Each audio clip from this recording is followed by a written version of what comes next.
नमस्कार, स्वागत है खास कार्यक्रम बयानवीर में, जहां आपको दिखाएंगे वो नेताओं के बयान जिनसे सियासी गलियारों में मचता है तहलका, उठता है भूचाल। आज बयानवीर में बात करेंगे वक्फ बिल की, जिसे लेकर लगातार सियासत जारी है।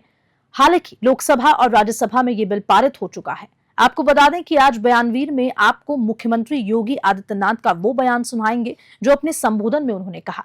उनका कहना है कि वक्फ बिल को लेकर आदरणीय प्रधानमंत्री मोदी और अमित शाह जी का उन्होंने आभार व्यक्त किया, जिन्होंने वक्फ बोर्ड की मनमानी पर लगाम लगाकर अत्यंत महत्वपूर्ण वक्फ संशोधन विधेयक 2025 को लोकसभा और राज्यसभा में पारित करवा लिया। सुनिए और क्या कुछ कहा। आज यहाँ पर इसीलिए निषाद राज की इस परंपरा के प्रति कृतज्ञता ज्ञापित करने के लिए प्रयागराज को फिर से 580 करोड़ रुपए की परियोजनाओं की सौगात हम आपको देने के लिए आए हैं। 580 करोड़ रुपए की।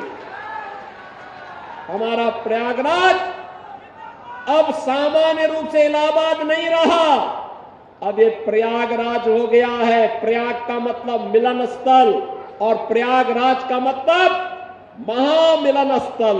महामिलन स्थल। मां गंगा भी मिलती है, यमुना भी मिलती है, मां सरस्वती भी मिलती है, उनका मिलन तो है ही। यहां पर भगवान राम और निषाद राज का भी मिलन हुआ था।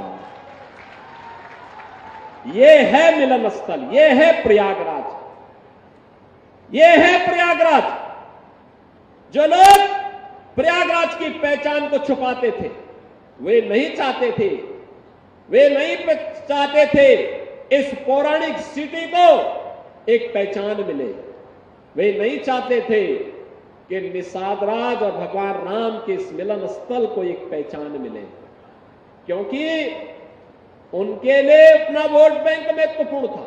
देख रहे हो ना, देख रहे हो, यहां पर भी निषाद राज की पौराणिक भूमि पर कब्जा और जगह जगह शहरों पर भी वक्फ के नाम पर कब्जे किए गए हैं। अब तो हम प्रधानमंत्री जी के प्रति आभार व्यक्त करते हैं।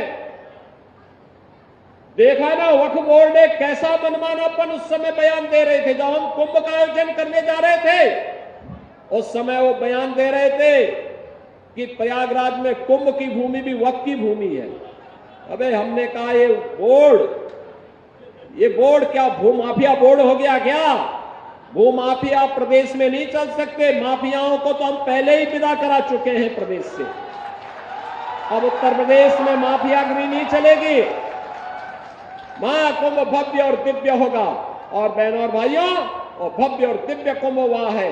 हम आभारी हैं प्रधानमंत्री मोदी जी के, गृह मंत्री अमित शाह जी के, जिन्होंने वक्फ बोर्ड की मनमानी पर लगाम लगा करके वेलफेयर के कार्य के साथ ये सभी बोर्ड जुड़े।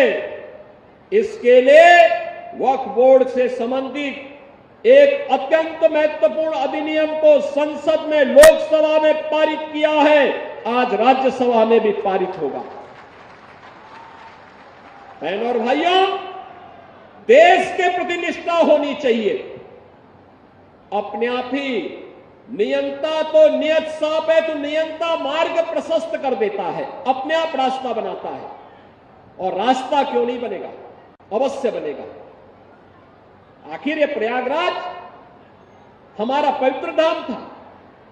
देश और दुनिया से आने वाला कोटि कोटि श्रद्धालु यहां पर आकर के श्रद्धा से सिर नवाता था। लेकिन प्रयागराज की भूमि पर यहां के माफिया कब्जा करते जा रहे थे, यहां के अस्तित्व के साथ खिलवाड़ कर रहे थे, यहां के नागरिकों के जीवन के साथ खिलवाड़ कर रहे थे। जो कोई भी आवाज उठाता था उसको ही मार दिया जाता था, अपहरण कर दिया जाता था, गायब कर दिया जाता था। अब ये नहीं चलेगा, अब ये नहीं चलेगा। सरकार की पहले दिन से जीरो टॉलरेंस की जो नीति थी, उस जीरो टॉलरेंस की नीति के अनुसार आज सरकार फिर से इन कार्यक्रमों को आगे बढ़ा रही है। और मैंने यहां पे कहा है, यहां पे भी निषाद राज का ये भव्य पार्क बना है, मिलन का पार्क। इसने प्रयागराज के नाम को फिर से सार्थक किया है।